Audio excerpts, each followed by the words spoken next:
The rain came down in torrents, turning the winding road through the Catskill Mountains into a dangerous mirror of water. The rhythmic sound of the windshield wipers was almost mesmerizing, but Weston Murray, disguised in his driver's uniform, was far from distracted. Every fiber of his body was tense, concentrating on controlling the car in the midst of the raging storm, while the weight of his real mission clutched his chest like an invisible anchor. Behind him, in the back seat, Robert and Vivian Whitmore were talking in low tones, but loud enough for Weston to catch every word. The couple were a living image of arrogance, sitting with the rigid posture of someone who is used to looking down on others, even if they were stuck in the same car, going through a threatening storm.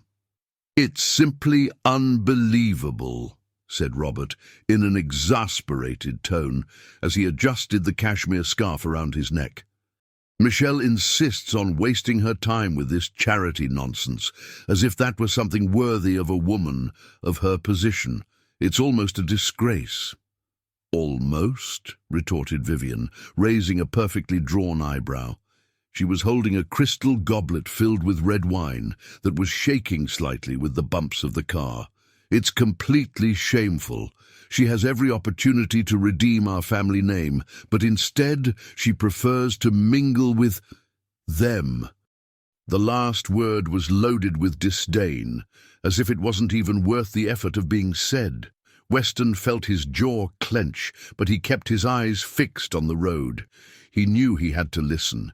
He needed to endure. It was the only way to confirm what he had suspected for weeks. "Did you see how excited she was about that event last week?" continued Vivian. "Claiming she wants to open a community school, as if she had any idea how to run something like that. If she marries the right man, she'll never have to worry about these ridiculous projects again." Robert nodded, turning his face to look at the rain-slicked landscape. "That's true, and that's why we need to make sure this wedding happens.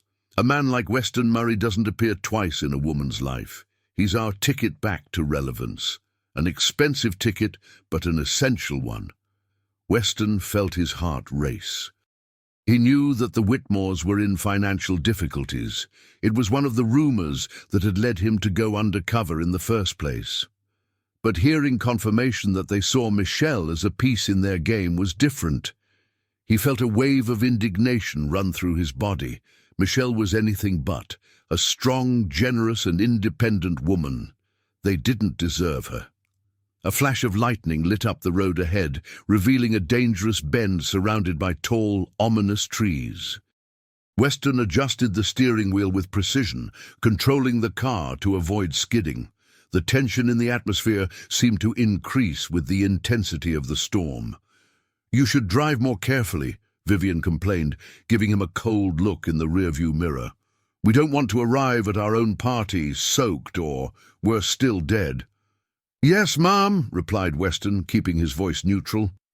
He knew that with every word he spoke, he would have to hold back so as not to let his true contempt for those people slip out.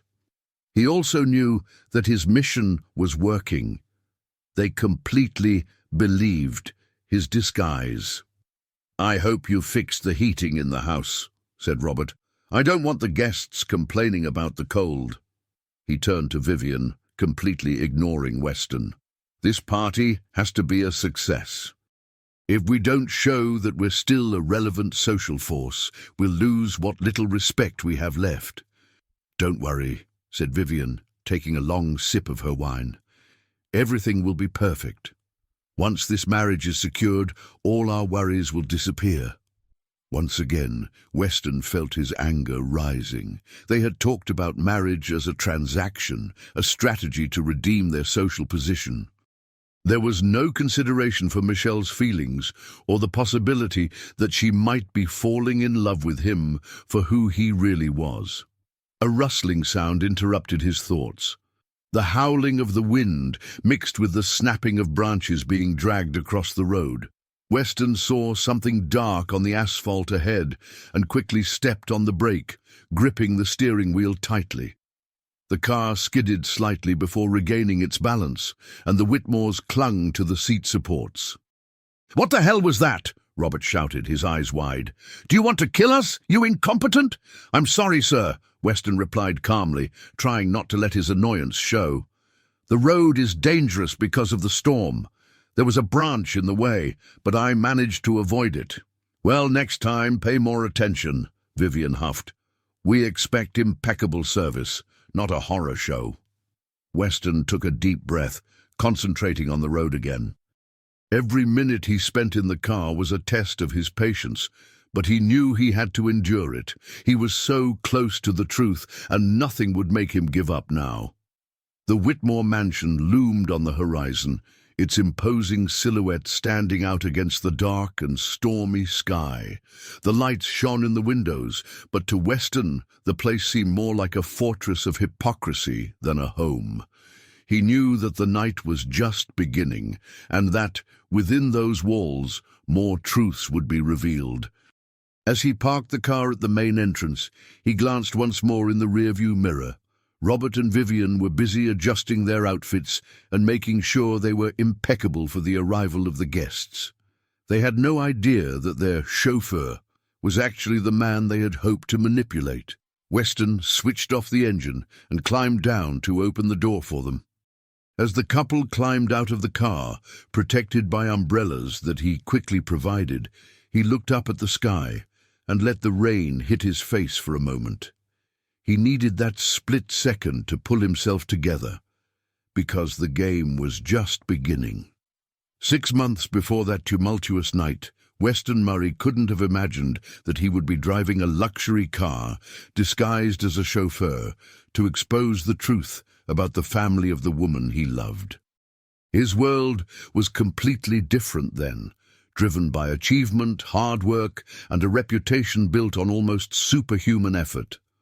Weston grew up in Albany, New York, in a small house in the suburbs, where every penny was counted and every meal was the fruit of a lot of sweat. His mother worked exhausting shifts as a nurse, while his father, a mechanic, spent his days fixing cars in the garage of the family home. Weston grew up in this environment, learning from an early age that life was difficult, but also that determination could overcome almost anything. At a young age, he inherited his father's love of engines, spending hours dismantling and reassembling old parts.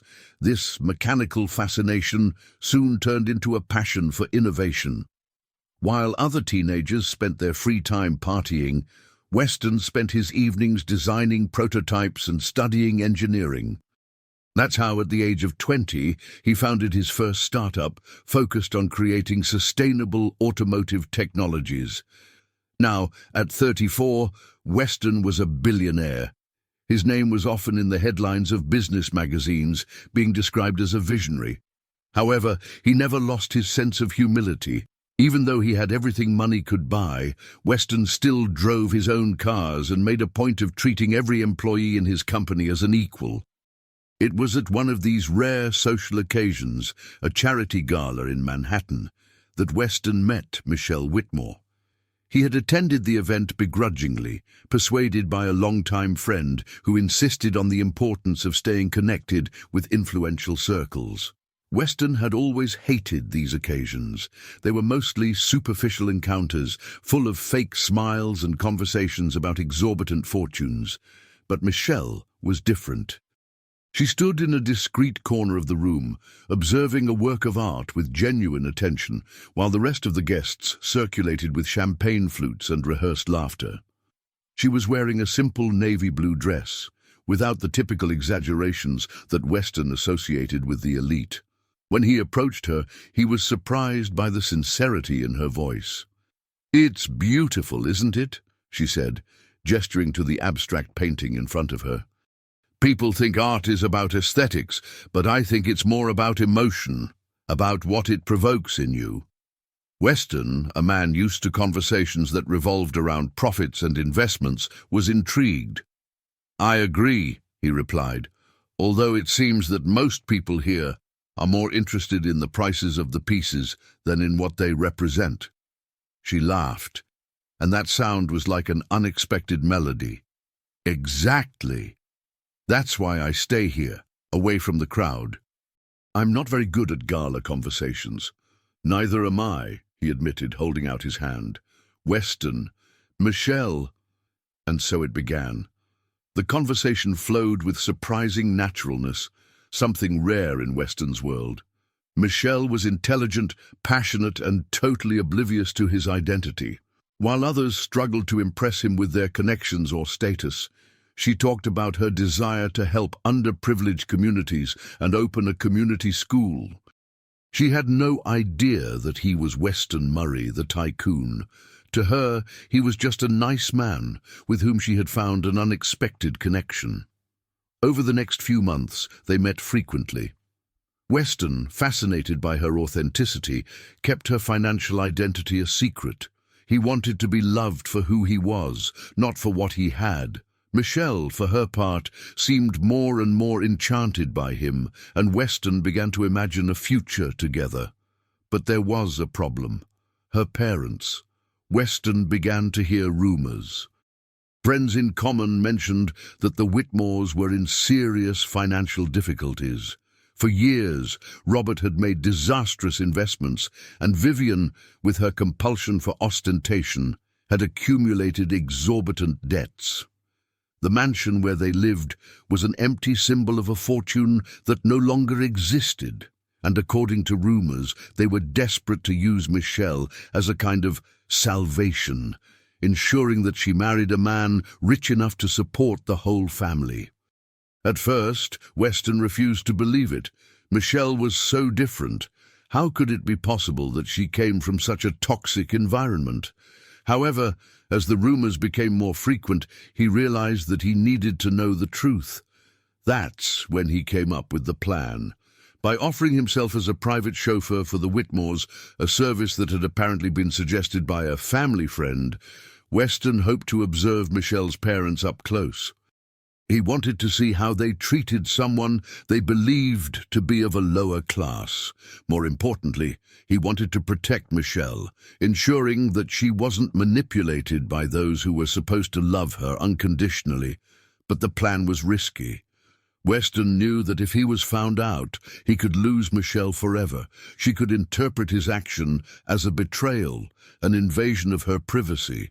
Even so, he was willing to take the risk. Because deep down, he knew that the truth was more important than anything. That night, as he adjusted his driver's cap and got into his car for the first time, Weston felt a strange mixture of anxiety and determination. He was about to enter the world of the Whitmores, where every word, every look, and every gesture would be a clue as to who they really were. The day Weston took on the disguise was a test of his patience and ability to adapt to a hostile environment. His first interaction with Robert and Vivian Whitmore was enough to confirm his worst fears about their personalities. When he arrived at the Whitmore mansion in a freshly polished black sedan, wearing the chauffeur's uniform he had custom-made himself, he was greeted with critical glances and a calculated indifference. "You must be the new chauffeur," said Robert, appraising him from head to toe as if he were inspecting a second-hand piece.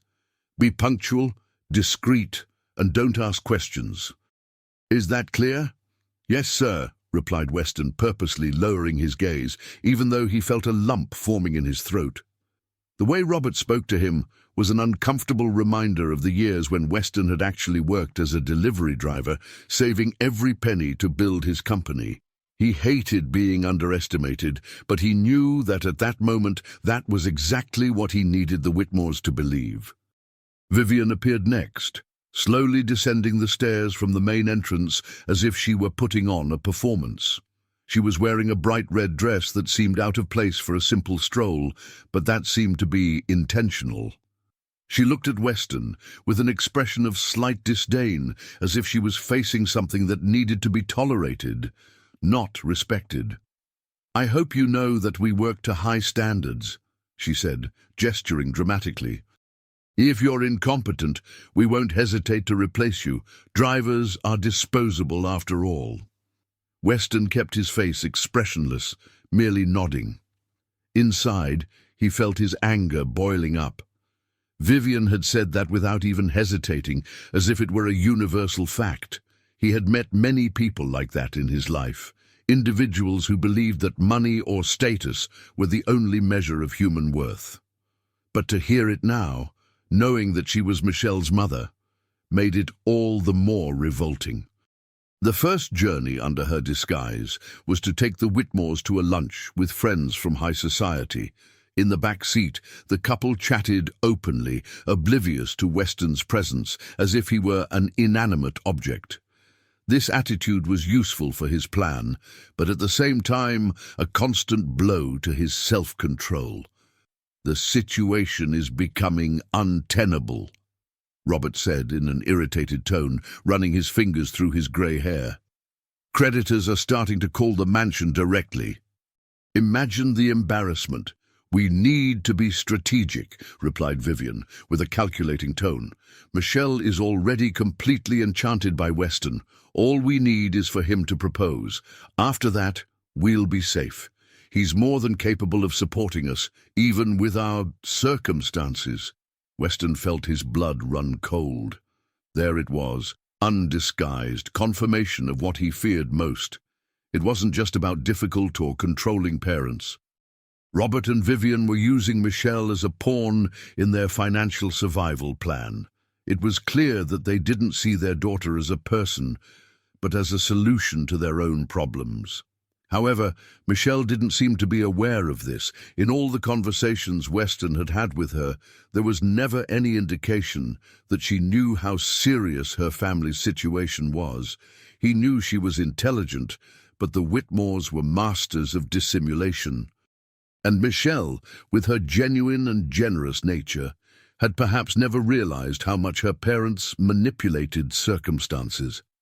After dropping them off at the restaurant, Weston parked the car and sat behind the wheel, reflecting. Every minute under this disguise seemed like a trial by fire. He knew he had to keep going, but with each new fragment of truth he heard, the weight of his disappointment grew. Later, at the mansion, while waiting to take the Whitmores back to the city centre, Weston witnessed another revealing scene. Vivian, with a glass of wine in her hand, was in the garden, scolding a maid who had dropped a tray. "I told you to be more careful!" Vivian exclaimed, her face contorted with frustration. "Do you think we work hard to hire incompetent people like you?" The woman, clearly intimidated, lowered her head and apologized, but Weston saw the shame in her eyes. He knew what it was like to be treated like this, as if your worth was measured only by what you could offer. He wanted to intervene, but knew he couldn't break his cover. When the Whitmores finally showed up for their next appointment, Vivian continued to complain, now directing her frustrations at the driver. "I hope you can drive more skillfully than that waitress can carry trays," she said, getting into the car without even looking at Weston. He nodded again, but inside he was fighting the urge to confront her. More and more, he saw that these people had no limits to their arrogance. Everything was about power, control, and appearance. It was obvious that Vivian and Robert were willing to crush anyone they considered inferior, even their own daughter, if necessary. That evening, as he parked the car back at the mansion and watched the Whitmores walk in without so much as a goodbye, Weston sat in the car for a few minutes, processing everything. He thought of Michelle, so full of life, so different from her parents. How could she have grown up in that environment and still be so good? Perhaps that was precisely why they saw her as a tool. She was the opposite of them, and therefore perfect for attracting someone like Weston. He knew he had to keep going. He needed to gather more information before making any decisions about how to reveal the truth. But one thing was certain, the Whitmores weren't just manipulative. They were dangerous to Michelle, and he wouldn't allow the woman he loved to be used like that. The air inside the black sedan was charged with tension. Every word Robert and Vivian Whitmore exchanged seemed sharper, more revealing. Weston Murray, still firm in his disguise as a chauffeur, felt that every minute in that car brought him closer to the truth, but also threw him deeper into a pit of deception and moral dilemmas. It was a particularly dark night. The approaching storm was beginning to rattle the skies as Weston drove the Whitmores to a gala dinner. Robert, as usual, was complaining. "These roads are getting worse and worse. It's not possible that we pay such high taxes to deal with these potholes," he grumbled, crossing his arms and glaring at Weston in the rearview mirror. "As if he had anything to do with it," Vivian replied sarcastically, rolling her eyes. "Those drivers don't even vote, Robert. Don't expect them to understand how the system works." Weston held back the urge to reply, keeping his expression stoic. It was a game he knew he had to play to the end. However, the way they spoke, so naturally dismissive of others, was beginning to weigh on his mind. In the back seat, Robert changed the subject, and that's when the complications began to intensify. He pulled an envelope from his inside jacket pocket, opening it to reveal a set of documents. Weston could see from the rear-view mirror that they related to property. He made a point of looking disinterested, but kept his ear to the ground. "This is all we have left," said Robert, his voice laced with frustration. "If we can't secure this marriage, we'll lose even the cottage. It's unbearable to think that it's come to this." Vivian, on the other hand, sounded more resigned. "Then we'll do whatever it takes. Michelle is almost there. She's already completely enchanted by Weston. Have you seen how she talks about him? It's only a matter of time before he proposes." "And if he doesn't?" Robert retorted, frowning. "If he finds out about our situation before then?" Vivian let out an impatient sigh. "He won't. Michelle has no idea we're in this situation, and she's certainly not going to tell him something she doesn't know. As long as he believes we're a respectable family, he'll feel obliged to protect her, and in the end, to protect us too." These words were like a punch in the gut for Weston. What he had heard so far had already been terrible, but this confirmed something even worse. The Whitmores weren't just manipulating their daughter. They were willing to use her as bait to ensure their own survival. They were playing a game that Weston knew was dangerously close to destroying Michelle's trust in him, should she discover their espionage plan. Later that evening, while waiting outside the gala, Weston overheard a snippet of conversation between Robert and another guest that reinforced his suspicion. He had positioned his car strategically close to the entrance and, with the windows open, could hear part of the discussion.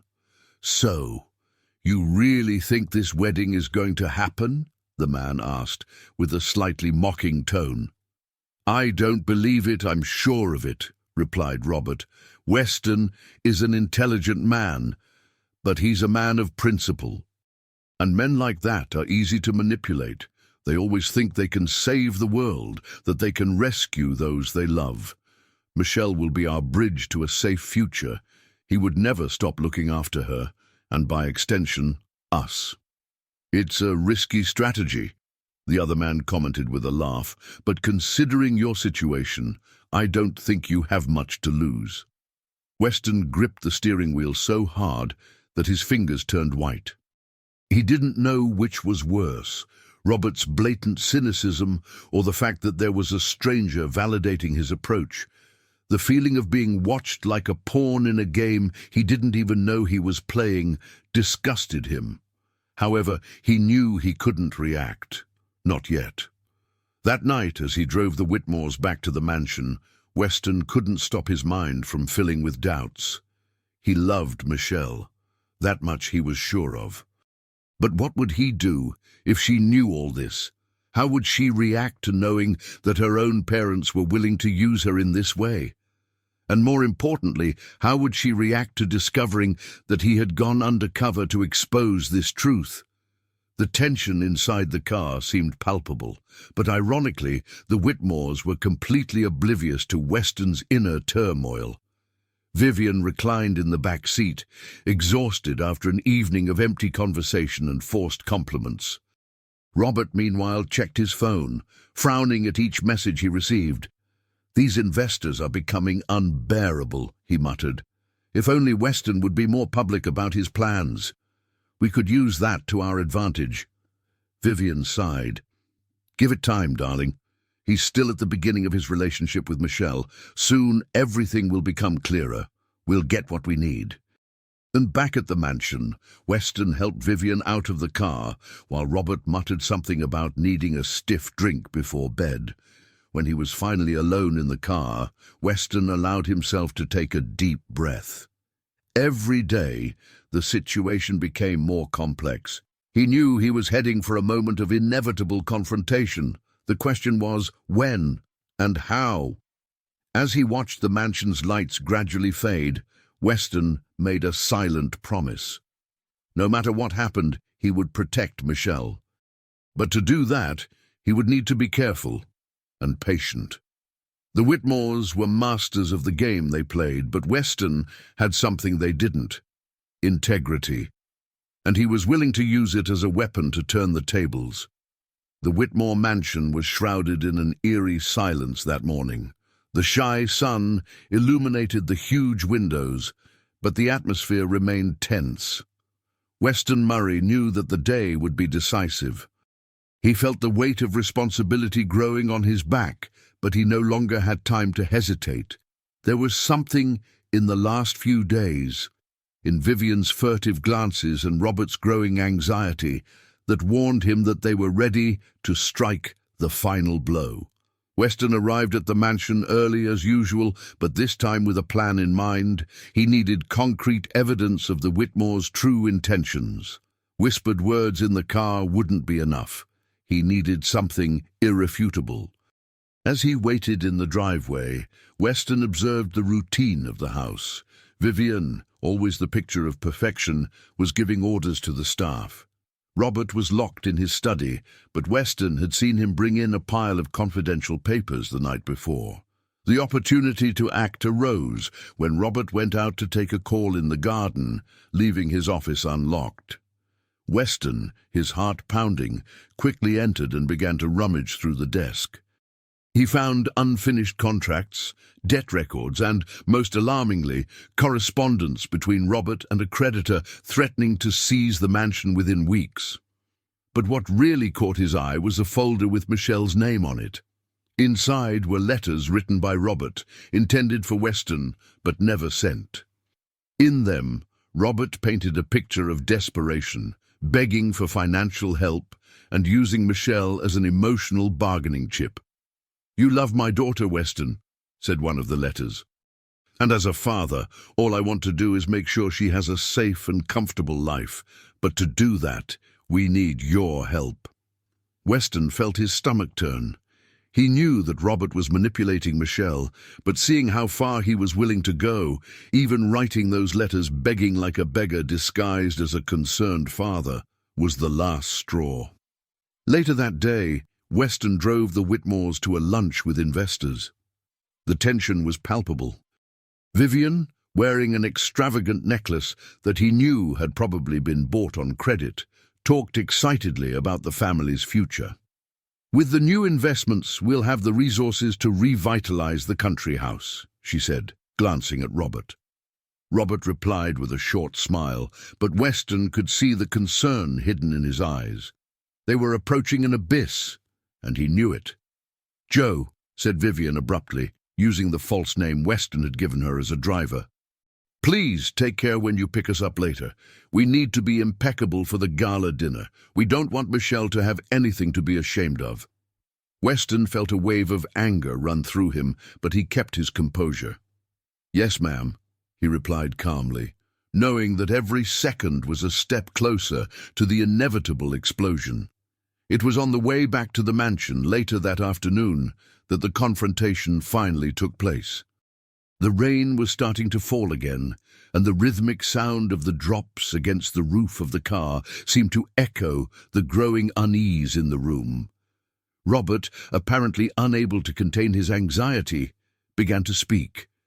"We need to make sure Weston proposes as soon as possible," he said bluntly. Michelle is already involved, but time is against us. If he finds out about our debts before then, we'll be ruined." Vivian sighed. Yes, but we have to be careful. We can't look desperate. Weston, unable to hear any more, felt the adrenaline take over. He looked through the rearview mirror and met Robert's eyes. "Interesting to hear, Mr. Whitmore," he said calmly, but his voice carried an unmistakable firmness. The silence in the car was instantaneous. Vivian and Robert exchanged alarmed glances. "What do you mean?" Robert asked, trying to keep his composure, but his voice was louder than usual. Weston parked the car in the driveway and turned off the engine. He slowly turned to face them, taking off the cap that was part of his disguise. "I mean, maybe you should know who's really driving this car." Vivian turned pale. Robert, on the other hand, seemed to freeze, unable to process what was happening.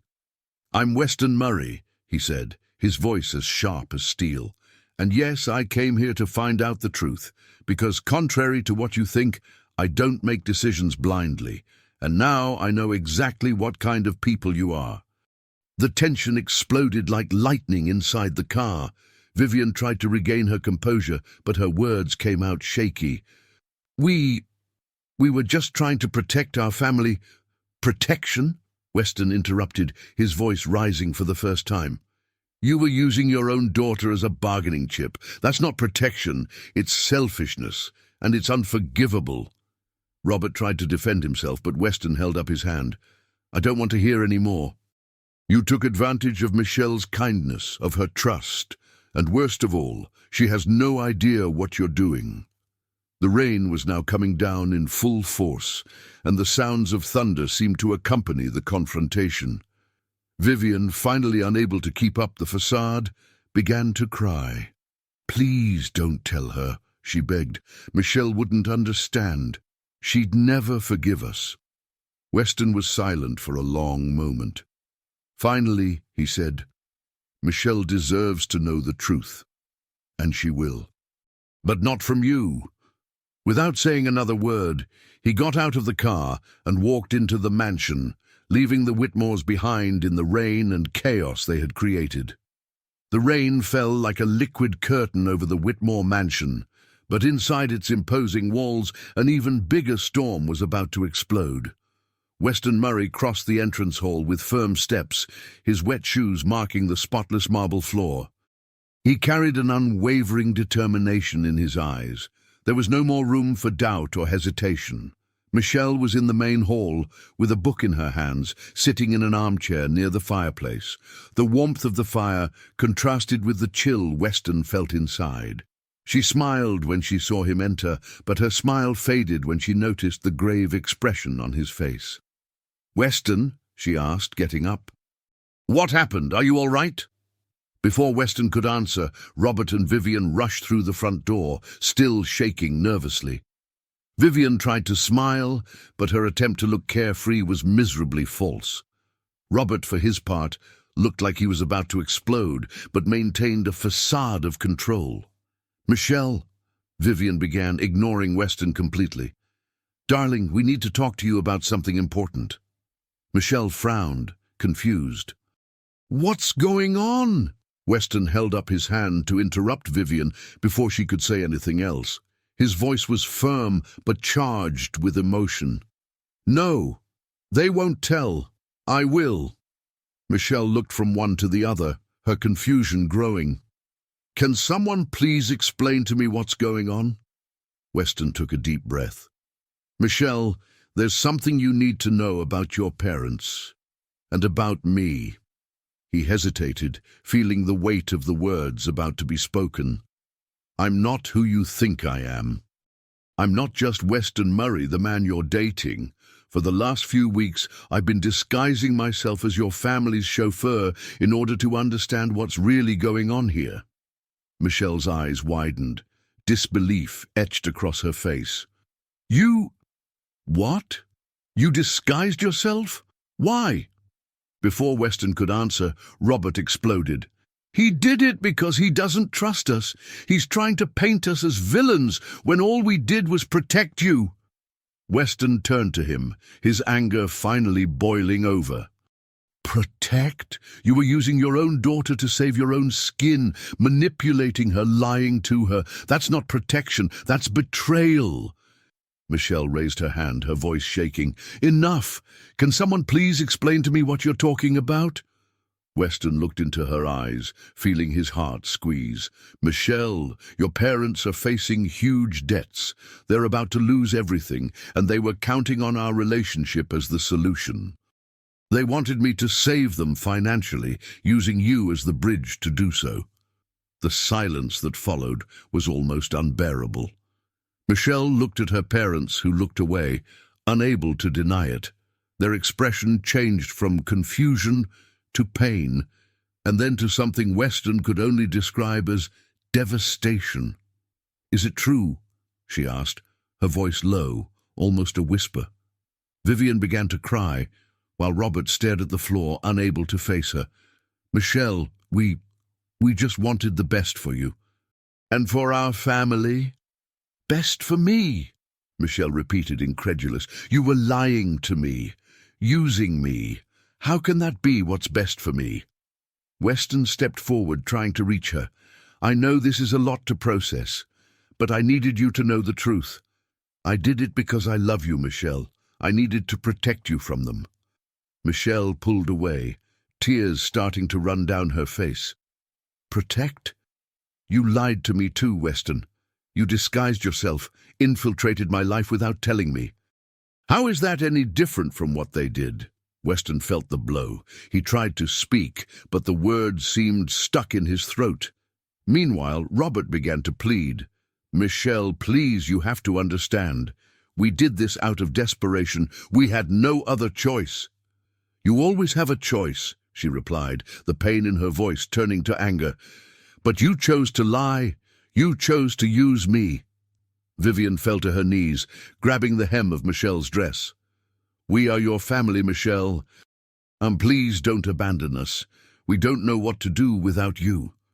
Michelle took a step back, her gaze now full of determination. "Family. A family that lies, manipulates, and uses its own members to save itself. That's not family.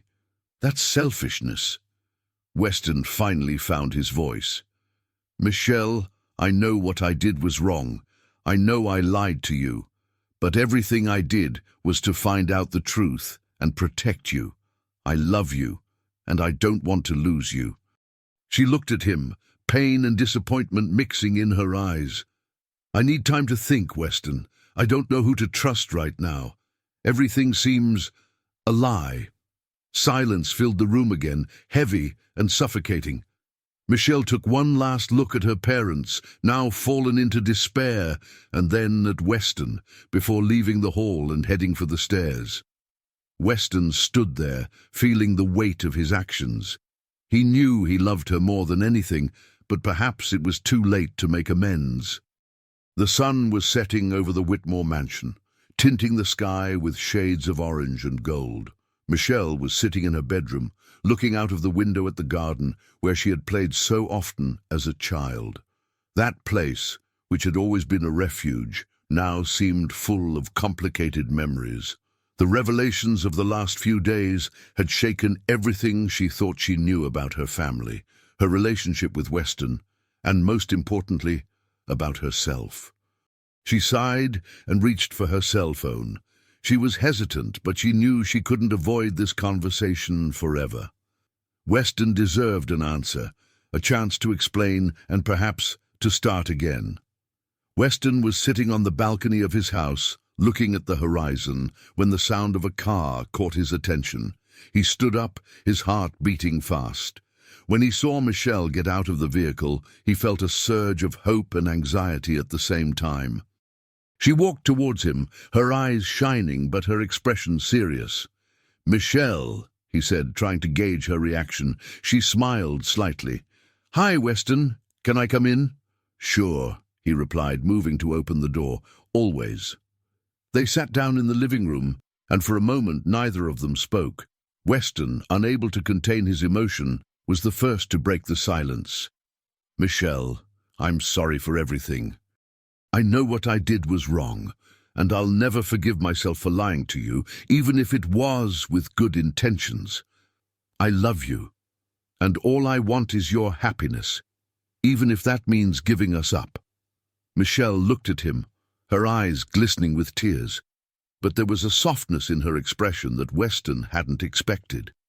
"Weston," she began, her voice firm, "you lied to me. You hid the truth from me and infiltrated my life without me knowing. It hurt me deeply." He lowered his head, but she continued. "But," she said, her voice now softer, "you also showed me something that no one else had the courage to do. You opened my eyes to the reality of my family, and most importantly, you did it because you care about me.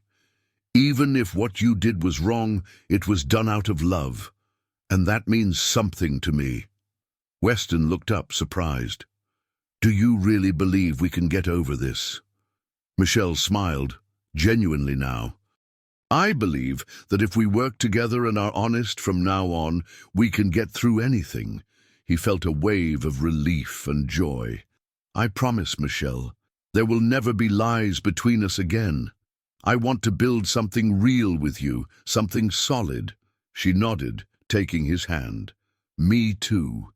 In the months that followed, Robert and Vivian Whitmore began to rebuild their lives. They sold unnecessary possessions and learned for the first time in decades to live simply. Their relationship with Michelle remained complicated, but she had set clear boundaries, something they now respected.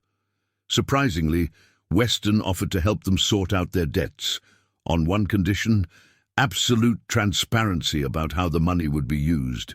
Robert, although proud, accepted, grateful for the chance to start again. A year later, Weston took Michelle on a special trip to the town where he grew up. He wanted her to see the place that shaped who he was, a place that was simple but full of meaning. As they walked through a quiet park at sunset, Weston stopped and held her hands. "Michelle, this past year has been proof that we can overcome anything. You're the most incredible woman I've ever met, and I don't want to spend another day of my life without you by my side." He knelt down, taking a small velvet box out of his pocket. When he opened it, a ring sparkled in the light of the setting sun. "Michelle Whitmore, will you marry me?" She laughed, tears streaming down her face as she nodded frantically. "Yes, Weston. Yes, 1,000 times yes." He stood up, slipping the ring on her finger, and pulled her into a tight embrace. As they kissed, the sound of children playing in the distance and the wind in the trees seemed to compose the perfect soundtrack for the moment. A few months later, they married in an intimate ceremony, surrounded only by their closest friends and family. Michelle walked down the aisle next to Robert, who, for the first time, seemed truly moved. Vivian also looked more humble, clearly regretful, but grateful to have her daughter in her life. At the end of the ceremony, Weston and Michelle shared a dance under the stars, now as husband and wife. They knew the road ahead wouldn't be perfect, but they were ready to face it together, with love and honesty as their foundations. And so, they began a new chapter, not as perfect heroes, but as people who had learned to love and grow, even in the face of adversity. Thank you for sharing this moment with us. Every story I tell is crafted with dedication and care, with a view to touching the hearts of those who hear it. If this narrative has awakened something in you, please consider signing up so that we can continue together on this journey of telling stories that move. Your support is essential if we are to continue sharing these unique experiences. Cheers, and we'll see you in the next story.